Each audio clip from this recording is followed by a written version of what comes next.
Hello, BookTube. Well, it's Wednesday, and that's New Comic Book Day, when mildly myocardial man-babies make their way to their LCS, their local comic shop, where they stand around reading instead of buying. I did not do that today. I went to my local comic shop, expecting the worst. My local comic shop, of course, like many retail comic shops, is surviving by things that are not comics. They have a huge music selection, a huge vinyl selection for their more insufferable customers. And they have literally an entire wall, 50, 60 feet long and 10 feet tall, of Funko Pop dolls. Literally an entire wall of them. The whole wall as you walk in is Funko Pop. You'll notice I now have two. I originally had Mr. Spock. I'm not a Funko Pop person, but they make great gifts for people to give to the person who doesn't want anything except the books that he gets free in the mail. That's tough. And they make a great, I'm thinking of you, harmless keepsake for people in that position. And I got Mr. Spock for Christmas. And then I just recently got Superman, as you can tell from the costume and the spit curl. And as far as, I was thinking about this, as far as 20th century science fiction pop culture characters go, because as huge a fan as I am of Superman comics, for me, Superman is George Reeves. Superman is the TV show that I watched as a kid every day. When I thought about it, I realized that by random chance, two people who don't know each other have given me two of the three science fiction pop culture characters that mean an enormous amount to me. There's Mr. Spock, there's Superman, and there's one other. I'm just thinking it is bound to happen. The only person watching that I think instantly will know who that other one is Sue Morrow. But other than that, I can't think. It'll just be random chance whether or not somebody gets me that third one, and then that'll be it. There's a trilogy, and that's that. There's a trinity, and that's it. But because my local comic shop, it concentrates so much on other things, on tchotchkes and socks and vinyl and Funko Pops and all, they aren't 100% reliable as far as comics go.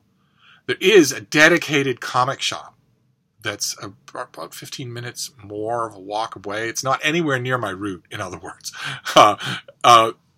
And once upon a time, it was directly on my route, and so I went there all the time. I went there at least once a week, and never missed anything, because they are a true comic book specialty store, whereas my local comic shop now is not. And I had three things in mind. Like I've mentioned before on Comics Wednesdays, I check ahead of time online in a couple of different places to see the rundown of what is projected to be shipped on every Wednesday. So that if a Wednesday is a dud, then I don't bother to go to the local comic shop, because I'll just be tempted to spend money on stuff I don't need. So I checked ahead of time, and I saw three things that I wanted. And I thought, what are the chances that this local comic shop, so different as they are about comics, will have all three? And I tried it anyway. It wasn't that cold today, and it's right near where my errands were taking me anyway. So I went to my local comic shop, walked right to the comic stuff, and boom, boom, boom, found all three things. I was in and out of the comic shop in probably 4 minutes. It was incredible. I knew that I didn't want anything else. I knew that I didn't have to browse. So I was in and out in no time at all. And all of the stuff that I got today was Hyborian. All of it was Conan related. And I know that Comics Wednesdays have been concentrating on Conan a little bit much lately, but that's because in the month of January, Marvel Comics recently retained the rights. They really recently regained the rights to the Robert E. Howard fictional oeuvre. They recently regained the rights to Conan and Solomon Kane and King Kull and all that sort of stuff, and to make Conan comic books again. And when Marvel has this thing that they do every month, these $1 True Believer comic books, where they take a piece of their backstock, an old issue from their backstock, and they reprint it for $1 to sort of refamiliarize new readers with this big thing they've got going on that month, and maybe drum up a little interest. It's actually not a bad idea at all. And for the whole month of January, it was Conan. They were just saturating the comic stands with Conan stuff because they had 2 huge omnibus editions of their previous run on Conan the Barbarian and the Savage Sword of Conan. 2 big $125 volumes, requires little softening the ground. And that has ended.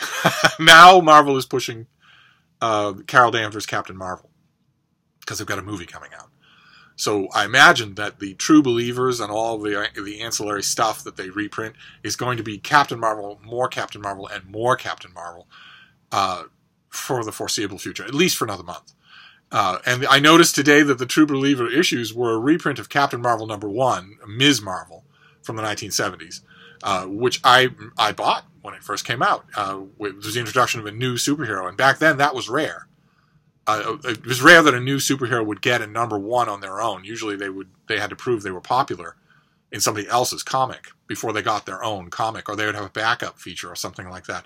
It turns out that Marvel, the company, just sort of forcing fans to like the Carol Danvers character as a superhero with her own comic at #1, it turns out that has a long tradition. And that has just been going on and on. Ms. Marvel was a popular title. It went on for dozens and dozens of issues. And that first issue, oh my, a classic John Romita Sr. cover. Classic, a beautiful cover. And John Buscema artwork on the inside. Just terrific stuff. And a nice, relatable hero with lots of personal problems that we could sort of get into. And also, Carol Danvers herself, the character, was not new. Ms. Marvel, the sort of superpowered persona that she takes on in that first issue, was brand new. But Carol Danvers had been in the Avengers for a decade as a military personnel, as a very competent character in her own right in the Avengers, and then in Marvel's first Captain Marvel. So there was that today for $1, and I'm loving it that a lot of fans are going to see that and be encouraged to see the long history this character has. And then there was also Chris Claremont, who and John Byrne, who later would team up on X-Men and make comic book history. They had a long and very satisfying run on a team-up book, Marvel Team-Up, starring Spider-Man and a different guest star every month. There was one where Ms. Marvel was in that. It was often done to shore up support for a character. And that was a terrific issue. Just terrific. So it had a great ending, too. And quality comics, those 2 true believers. But I already own them both somewhere. so I didn't bother with any of that. Instead, I marched in, found exactly what I wanted, and marched out. And it's 3 items. They're all Conan related, but I just wanted to preface that because it's the last time that I will be straining your patience for Conan related stuff for a while. Next week, if we do comics at all, it won't be Conan. But this week, it's all Conan. It's 3 things, and we start with a mystery, and we end with a mystery. So the first thing that we're going to start with is a mystery. It's the first issue. It's from Dynamite Comics, and it is Red Sonja. This is the first issue of Red Sonja that has an Amanda Connor cover. But this thing had a ton of variant covers, just a ton of them. It is chapter 1 in a storyline called The Coronation. It's written by Mark Russell and illustrated by Mirko Kolak. Let me show you some Mirko Kolak artwork. Very visceral, sort of grainy, really good panel-by-panel composition. And this stars Red Sonja, who was a character, never actually had that name in Robert E. Howard. And when she appeared in Robert E. Howard, she was a character in a historical novel, not a Hyborian novel, not a Conan-era novel. She was never a Conan-era character. It was Roy Thomas who thought that up. Who thought, well, let me take that character and repurpose her for the Conan mythology as a female, flame-haired female warrior woman who was every bit Conan's equal. And wasn't a romantic interest of him or anybody else, and was a fearsome counterpart to him. And that was terrific. It worked perfectly well. Conan would get familiar with her, and she would put him in his place. She never wanted to be warmed to him romantically. Instead, they were warriors. They were equals. And Roy Thomas eventually he gave Red Sonja a comic of her own for Marvel. And eventually he developed a mythology around her. that she had traded invincibility for her maidenhood with a Hyrcanian goddess. That it was a slightly different origin kind of feel from Conan. It didn't end up mattering. It still just mattered that Red Sonja was one of the biggest badasses in the Hyborian Age, and that worked just fine for her own comic, for issues and issues, for every guest appearance in Conan. And then the Conan franchise moved to Black Horse, and I thought that Red Sonja did too. Image is not Black Horse. Dynamite is not Black Horse. So that's the mystery here, is that I don't know why I'm seeing this. I would assume that all of the Robert E. Howard stuff moved kit and caboodle over to Marvel. I would assume that we were going to see a Red Sonja Marvel comic, not anybody else. This is, Amanda Connor's top notch. The writer and artist in this is really good. This could easily be Red Sonja #1 from Marvel Comics. And the mystery is I'm not 100% sure why it isn't. It really bothers me. In circumstances like this, it really bothers me that, unlike in the book world, I can't just email a couple of people and get the inside story. I don't know what the inside story is. I'm just guessing. But this is a question mark. It's a big question mark when you see something like this in 2019. As I mentioned a couple of times in previous Comics Wednesdays, there's been a convulsion, sort of consumer revolt, you might say, in comic books, specifically revolving around Marvel Comics, in the last few years, that has come to be called Comicsgate, in which a lot of people, you will find deeply partisan feeling about Comicsgate on both sides now, that are so entrenched that it's hard even to remember where it all started or why. But it originally started with a whole bunch of longtime comics fans disliking a lot of the shrill YA-style politicization of their comic books.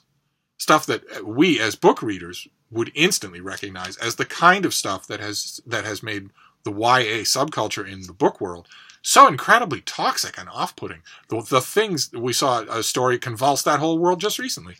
It's driven people away from YA. The way YA fans tend to react, the way they tend to mob, the way they tend to dox, the way they tend to band together to get their own way, and seem obviously drunk on that fact. But the other side's no better. There's a reactionary side to Comicsgate that doesn't like female empowerment, doesn't like diversity. They say they don't have any such opinion, but if you watch as many Comicsgate videos as I do, you start to see some common drifts, and it's a complex subject. I mean, to do one of these Wednesday comics when there's nothing that I want to talk about comic books wise, I will give you a full, detailed Comicsgate update. But in the meantime, the thing that made this confusing is that in 2019, Red Sonja is ripe for the kind of PC Me Too culture remake that has raced through Marvel Comics and that has attracted the ire of a lot of people in Comicsgate. I mean, this is the costume. That is the costume that Roy Thomas and a great artist, the artist who did the original work for the original Red Sonja Marvel Comics, that's the armor that they came up with, explicitly on the assumption that Red Sonja had traded her maidenhood for invincibility, so she didn't need to be armored from head to toe. She could handle herself just fine wearing, as Conan says in one of their early adventures together in the 70s, have I mentioned that I like your armor? What little there is of it. But one of the mysteries here is that look at the cover gallery that we get. Like everything else in comics, this thing came saturated with variant covers. I don't know how much you're going to make out. Those are all the variant covers on page 1, and then you've got all the variant covers on page 2, including one by Frank Cho, and then you've got all the variant covers on page 3. What do they all have in common? What do they all have in common with this cover? They all have in common that armor. But all throughout this issue, Red Sonja is wearing a potato sack. Full leggings and a potato sack. She never takes it off the whole course of the issue. She dresses in well, I think I already showed you, right? Let's see if I can get a good image here. No? Well, I showed you from the page that I showed you, the action page. The action page is very good, but she's wearing a potato sack. And I don't know if that's going to change. When we get to the end of this issue is extremely well done. It's extremely well written. It's a wonderful story that takes twists and turns in which Sonya is offered a kingdom. It's the weirdest thing in the world. The only drawback that the story has is that I think it presumes that we know who she is, or at least what kind of a person she is. I don't know that you can do that in 2019. Red Sonja hasn't... I'm not sure one way or another. I think it will make itself clear. But look at the cover for the next issue. I mean, that's intentional. It's not just that they farmed out all of these variant covers to a bunch of artists, all of whom have fond memories of reaching puberty with Red Sonja 50 years ago. It's that if that's the cover of your second issue, then you have to be playing to that. And I wonder if the signature armor is going to make an appearance. The signature armor seems like something that the politically correct groupthink that has drifted into comics from the YA world would absolutely forbid. They absolutely forbid any kind of satisfying of what they call the male gaze. They absolutely forbid anything like that. And so a character who has armor like this, I can't see them allowing, and I don't know, I have no idea what Dynamite's relationship is with any of that. I don't know one way or another. So although I really enjoyed this issue, it had lots of mysteries for me. And when I get to the credit page has that certainly looks like a Frank Cho sketch on the back. The credit page had where is it here? Red Sonja is they list all of the variant covers, and it says that based on a heroine created by Robert E. Howard with no mention of Roy Thomas. So I don't know what the relationship to this issue is with Marvel Comics, and I can't count on my local comic shop continuing to have anything by Dynamite. Marvel and DC, maybe. I might never see another issue of this particular Red Sonja, and I'm not sure why. That all is a mystery to me. That was the mystery that we started off with. Then the second one that we do is not a mystery. It was fantastic. Just fantastic. It is the ongoing Conan the Barbarian of Marvel Comics. This is issue number 3. With scripting by Jason Aaron and artwork by Mahmoud Asrar. And that is Conan just about to get decapitated, and he comes close a couple of times in this issue to a fate worse than death. It shows that, I mean, the issue is mostly set when Conan is 17 years old. It's an old adventure of his, and if you remember, Conan number 2 had the same thing. Conan number 1, the first issue of Marvel Comics' new run on Conan the Barbarian, ended with a cliffhanger. It ended with a 50-something King Conan encountering a vicious, bloodthirsty, supernatural witch and her bloodthirsty children that he hadn't met in decades, and falling prey to them, almost dying as in his encounter with them. And then Marvel, in a show of what I have to take as narrative confidence, abandoned that. They've roved back in time for these older adventures. It's only at the end of this issue that we get back to that story. That is satisfying to me, especially since these self-contained earlier stories are very good. This is a very good story of a young Conan. There's a payoff panel in here. I want to show you the artwork. I won't show you the payoff panel because the payoff panel is so good. But look at this artwork by Mahmoud Asrar. It is just fantastic. It's just amazingly good. And this is wonderful. This is a tale of a young and inexperienced Conan who is still every bit himself. These issues just keep being fantastic. So, Marvel Comics, as far as the home of superhero comics, has not really pleased me much at all recently. But these things, oh God, they do nothing wrong. So I'm having a blast, and I'm not caring that I know myself well enough to know that I'm going to buy a graphic novel of this if this is collected. This stuff is all so good. I know myself well enough to know I will just spring for it.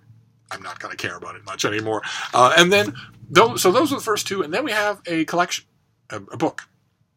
And the book is a mystery. The book is a mystery. It is an epic collection from Marvel Comics. I've mentioned those before, where Marvel has started this full-color, softcover reprint series called the Epic Collection that jumps around in continuity, unlike their Masterworks volumes. The Epic Collections jump around. So you have 300 issues of the Avengers. They'll do an epic a collection of issue 19 through 30. And then they'll do another one with 117 through 125. And then they'll go back to 60 through 70. And, you know, there's no rhyme or reason to it, except that when the Epic Collection started, the Marvel Comics editorial apparatus said there is a rhyme or reason to it. We are making a mosaic of these things. To me, at the beginning, it looked like Epic Collections were just certain editors going back and saying that was a really good run. And that's okay. Either way is okay. Whether it ends up making sense or not, it's okay. It's a great reprint run. And we have an Epic Collection this time around, and it's Conan. It's this, from the Darkening Hills. The Conan Chronicles. This is Conan Chronicles, I presume Volume 1. Yeah, Volume 1, 2003 to 2005. And it contains some incredibly good stuff. Kurt Busiek, Carrick Nord. This has some incredibly good stuff. It has a segment at the beginning introducing Conan, the great introduction, "Know, O Prince," that was part of the Median Chronicles, part of the way that Robert E. Howard introduced his character often, with just incredible artwork. That's Aquilonia, of course, bright in the sunlight. Hither came Conan the Cimmerian, black-haired, sullen-eyed, sword in hand, a thief, a reaver, a slayer, who, with gigantic melancholies and gigantic mirth, to tread the jeweled thrones of earth under his sandaled feet. That was it was a 0 issue. It was just a few pages long. It meant to be a taste of what these two would do with Conan, and it was terrific. And then there are other great things. The only great Conan story that these two and the other artists did that isn't in here is their edition of Tower of the Elephant, which was really good. That's a great Conan story. Marvel did it great. These people doing great. Marvel is, I'm sure, going to do it again.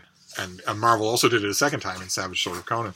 It's just a classic Conan story. And that's the only thing that's not in here. Everything else is in here. The Frost Giant's daughter is in here. And the Black Colossus, a whole bunch of other things. Just incredible. I have some of them in scattered collections and also in individual issues. And now I have it in a big epic collection. You might be asking, well, okay, what's the mystery? The mystery is that these were not Marvel Comics. Kurt Busiek and Carrie Nord did not do these for Marvel Comics. They did them for Dark Horse. And when you go to the copyright page, which of course, being a book person, I immediately did, it says that this contains material originally published in magazine form as Conan the Legend number 0 and Conan's number 1 through 19, first printed in 2018. That is not true. That is not true. This stuff was first printed a decade ago. 2003, and not by Marvel. Nowhere in the copyright information of this book is Dark Horse publisher ever mentioned by name.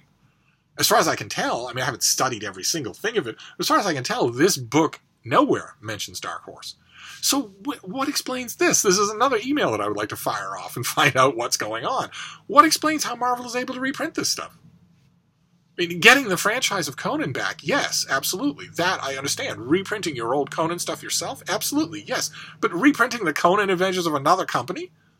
How does that work? I don't understand that. But as far as Epic Collections go, you know, with a Marvel logo and the Epic Collection and this terrific cover, look at that. If you see this and you're wondering, well, you know, where does this begin or end with Conan? Do I need any background to get this volume? You do not. You do not. These issues were the Dark Horse introduction of Conan. So they serve their purpose. They introduced the character and the adventures, the artwork, the writing. It's all incredible. It's all incredibly good. I just don't understand why it's Marvel. I don't understand that. So that is our comic book. My comic book day was all Conan related. But it had some mysteries to this. Well, added spice, I admit, but still.